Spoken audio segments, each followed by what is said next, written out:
Joining us now, we picked a terrific day for it. National Economic Council Director, my good friend Kevin Hassett, who's going to be very busy. Hello, Kevin. Kevin, let's just start.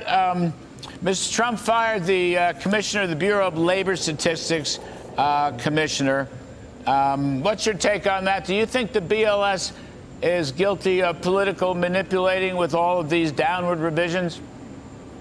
Well, I think that what you can do is you could look at the numbers and see what's been happening. And basically, the BLS has been revising numbers all over the place in a way that makes it so that I don't think anybody really can trust that the numbers are right, whichever way they're going. And as an example, right now we're looking at the mean typical revision since COVID, north of 80,000. The revision over the last 2 months outside of COVID was the biggest revision since the 1970s. And so basically what happened is the data got very, very noisy and awful during COVID because it was so hard to do surveys. And then it really just didn't get better. And so I think it is a good time for a fresh set of eyes to look at what the heck is going on, because the labor numbers are so important. It'd be so important that people trust them and that they're not being revised all over the place all the time. No, I agree. Look, I think Mr. Trump, he should be able to name his own team across the board. And now I want to get to the Federal Reserve Board. Adriana Kudlow resigned today. Correct me if I'm wrong, Kevin Hassett, but first of all, as of August 8th, when I guess her resignation is effective, the president can immediately appoint his own person to the Board of Governors. And I also think he could name that person as chair. Is that possible? I think that what would happen would be that people would pursue nominating a replacement for her right now and await what happens with Jay Powell. That would be the normal course of things. Well, I think it's going to happen. Won't he put somebody in there pretty fast? Well, it would have to go through Senate confirmation. But he could put him in as acting governor? Can you do that? I've never seen an acting governor, no. Well, who knows? There's a lot of things we've never seen before. But my point here is a simple one. I think Jay Powell should have resigned in good conscience, not politically. Jay should have. Look, Mr. Trump can name his own team. That's all, his own team across the board, whether it's the Federal Trade Commission, the Securities Exchange Commission, the Federal Reserve Board, the Consumer Finance, blah, blah, blah, the Bureau of Labor Statistics. But he was elected by the people. And if that person doesn't shape up, then if they do a bad job, Mr. Trump will, take the penalty, or the Republican Party will. But I don't know why he can't do that. It seems to me it's right there.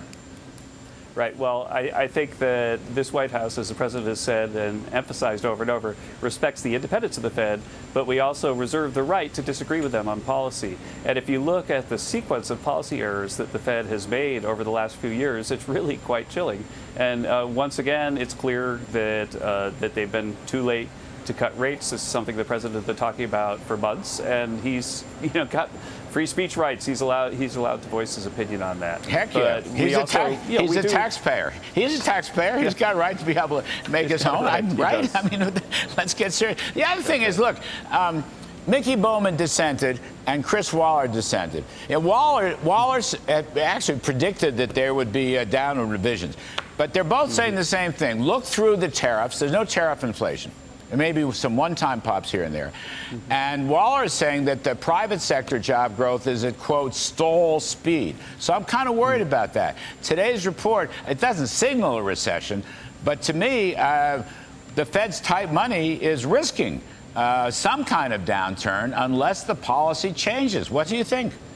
Right. The Fed policy really should change. It's something the president has emphasized over and over. The big, beautiful bill is taking effect right now, and so we expect that that'll put more emphasis on positive momentum for growth, but it won't create inflation. Because as you know, that if you have a supply side increase in growth, that it actually puts downward pressure on prices. It's not inflationary. And so there's plenty of room for the Federal Reserve to do the right thing and to move rates back to about where they belong. And I think that it is true that this revision surprised markets quite a bit and was consistent with what the president's been saying about Fed policy.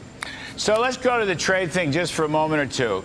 People predicting a catastrophe over tariffs have been wrong. I know the markets are unsettled today because of the lousy jobs numbers, but basically you have fabulous stock market. The economy is above water. I mean, it's got, housing's in recession, but business is doing very well. You've got a lot of direct investment coming in overseas. We had Howard Lutnick on last night, who was absolutely terrific. I kind of look at this, the average tariff's going to be about 15%.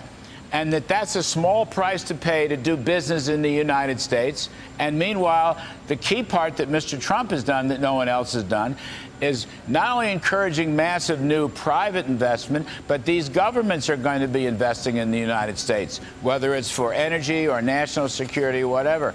I mean, this is a new wrinkle on trade policy, but I don't think people appreciate what he's doing here. Yeah, this is really, really a historic moment, the most historic moment in trade history across the entire global economy. If you think about it, we've got countries lining up to open up their markets to our products so that our farmers can sell into those markets, that our small businessmen can sell into those markets. And they're also agreeing to let us charge a 10 to 15, sometimes a little bit more, tariff, which is producing really over 10 years, it's going to be trillions and trillions of dollars of revenue that isn't going to be coming out of taxes, but rather it's going to very often be borne by foreign companies and foreign countries. And so it's really a revolutionary trade victory for President Trump. And the fact that we're getting all of these collegial agreements to open their markets, which was impossible. People thought that would be impossible. And to agree to allow us to have that tariff and not create a trade war or trade dispute about it is really just a masterful touch by the president. He really has mastered the art of the deal. I mean, this is right. This is a triumph of trade dealing and diplomacy. There's no retaliatory trade war. That's not happening. This is a completely different situation. I keep telling people this every night. It's not the 1930s. All right, he's doing deals. They all flocked here. He's doing deals, right? There's no. Where's this war? I mean, what I see is diplomacy and triumph. Kevin Hassett, you've been the chairman of the Council of Economic Advisors. You are presently the director of the National Economic Council. If President Trump asks you to run the Federal Reserve Board, would you accept that offer? I've got the best job in the world, as you know, being the director of the National Economic Council, and I'm not going to comment on that specific question. All right, I'll leave it there. But I had to ask. I had to ask. I know you did, you knew it was coming. Kevin Hassett, the best of the best, director of the NEC, and an old and dear friend. All right, thank you, buddy. Appreciate it very much.